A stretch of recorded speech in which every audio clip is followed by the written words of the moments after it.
In the year 1981, the game Polybius was allegedly developed and released by the mysterious game developer Cinesolution. The game is said to have been commissioned by the government as a part of an experiment in Portland, Oregon. The gameplay was supposedly abstract, with vector-style graphics similar to Atari's Tempest, which was released a year before Polybius. The game is said to have induced heavy psychoactive and addictive behavior in the people who played the game, such as nightmares, seizures, suicidal thoughts, and, in some cases, sudden death.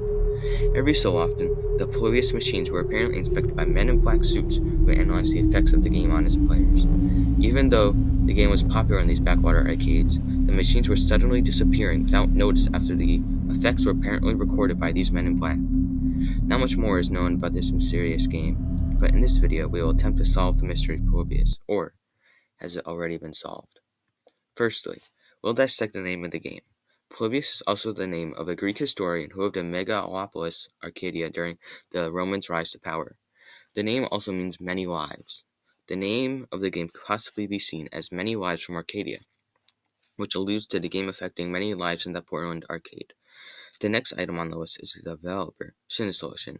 Cinesolution is a mangled German word which roughly translates to sensory deprivation. It comes from the following German words: Sines, which means sense, and Lotion, meaning to erase. As said by Stuart Brown, the man who investigated the Polybius story in 2017, it means to erase, to become senseless. Furthermore, Brown is the person who disproved the story of Polybius. As he said, Polybius never existed, but the legend is real. So, what evidence did Brown discover that disproves the existence of Polybius? Well, he found that the ROMs distributed on the internet were either pranks or internet recreations by arcade enthusiasts, such as Rogue Synapse ROM. Brown concluded that no online versions of the original ROM existed, thus began searching for visual evidence of the game. He further discovered that all of the visual evidence, videos, pictures, alike, were either displaying custom cabinets playing the Rogue Synapse version or fabricated images. When looking at the only real Polybius cabinet, Brown discovered that it shared similarities to the other machines of the 1980s, and that the logo was easily photoshopped. He also concluded that the Polybius logo could have taken inspiration from other games, such as Williams games, specifically the obscure Bubbles, which had a very similar font for its logo.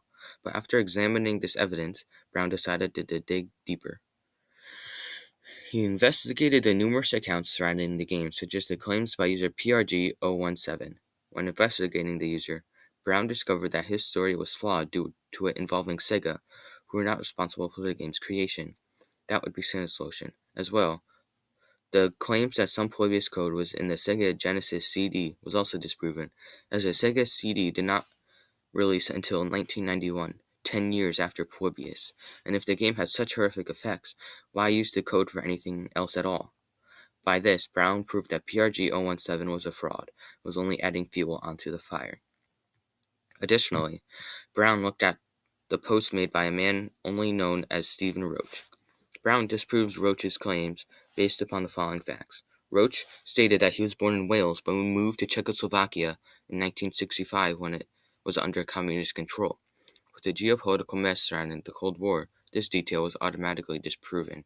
He also stated that the person who named the game Polybius studied Greek mythology, but the historian Polybius is a historical figure, not one of myth. Furthermore, Roach claimed that a South American company would wanted to contract them for the game, but why would this be the case if the game was supposedly developed by a U.S. government agency? After examining Roach's post, Brown contacted the user. Only got defensive responses. To Brown, this meant that Stephen Roach was a red herring designed to only place more faith in the Polybius story.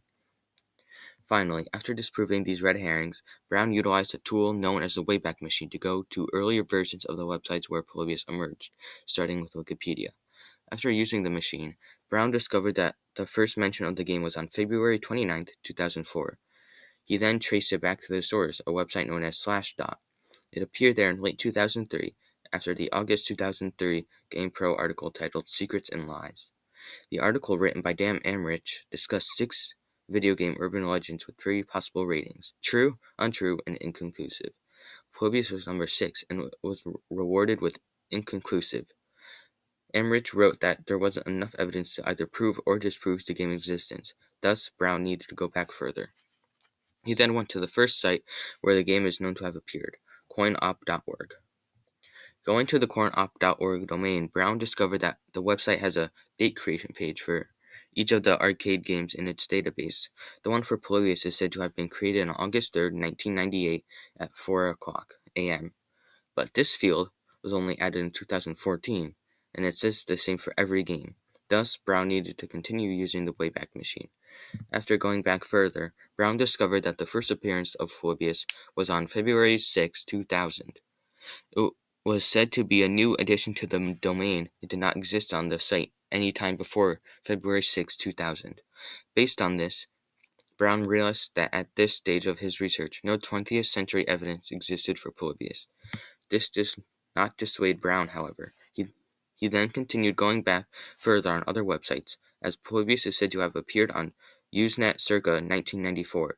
Usenet was a website filled with early internet forums and discussion threads, and with Polybius. A man named Oliver Windor, also known as Cyber Yogi, was blamed for the Polybius myth, but upon further discovery, Brown concluded that this was a false allegation. No evidence of Polybius even existed on Usenet. Brown also came across the Polybius Enigma, which was a mystery that made the rounds after both a posted image and a Pink Floyd concert in 1994 that still remains unsolved. Brown concluded that this could have been part of the inspiration for the name Polybius, as both Polybius and Publius sound familiar. After finding no evidence of Polybius on Usenet, Brown looked at the press.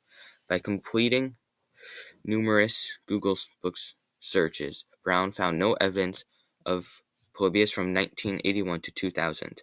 Thus, he had to go back to coinopt.org and discover more about the history site.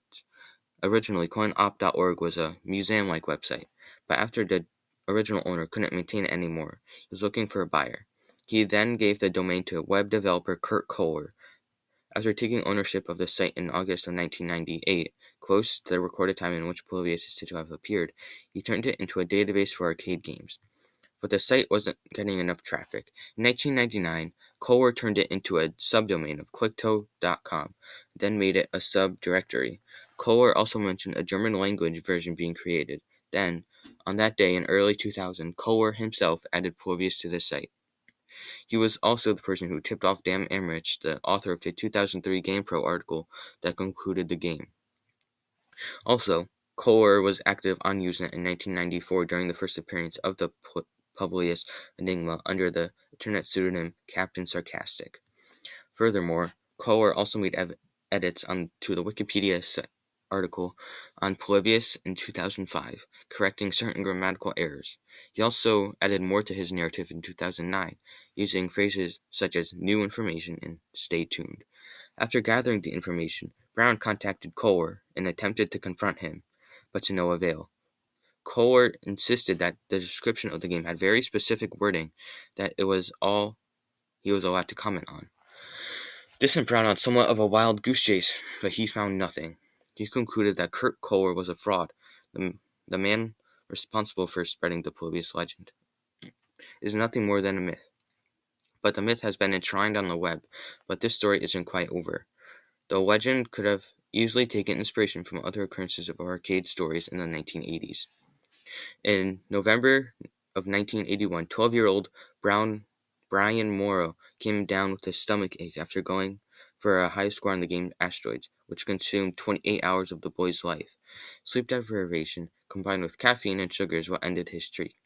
Another case surrounds Michael Lopez, who, after playing Atari's Tempest at the Grand Prix arcade in Oregon, got a migraine due to flashing lights after throwing up in a parking lot.